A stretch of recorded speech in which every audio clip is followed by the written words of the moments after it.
বন্যা নিয়ে পর্যালোচনায় পূর্ব মেদিনীপুরে যেতে পারেন মুখ্যমন্ত্রী। ডিবিসি ছাড়া জল এবং কাঁসাই নদীর জলস্তর বেড়ে প্লাবিত হয়েছে বহু এলাকা। পূর্ব মেদিনীপুরের পাঁশকুড়ার বিস্তীর্ণ এলাকা জলের তলায়।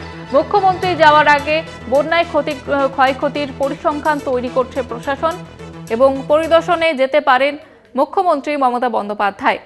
বন্যায় কত ক্ষয়ক্ষতি হয়েছে সেই পরিসংখ্যান কিন্তু প্রশাসনের তরফ থেকে তৈরি করা হচ্ছে এবং বেশ কয়েকটি জায়গা এখনো পর্যন্ত প্লাবিত এবং সেই এলাকা পরিদর্শনে এবার মুখ্যমন্ত্রী বন্যা নিয়ে পর্যালোচনায় পূর্ব মেদিনীপুরে যেতে পারেন মুখ্যমন্ত্রী মমতা বন্দ্যোপাধ্যায়। এবং ডিবিসি ছাড়া জলে কাঁসাই নদীর জলস্তর বেড়ে প্লাবিত বহু এলাকা। পূর্ব মেদিনীপুরের পাঁশকুড়ায় বিস্তীর্ণ এলাকা জলের তলায়।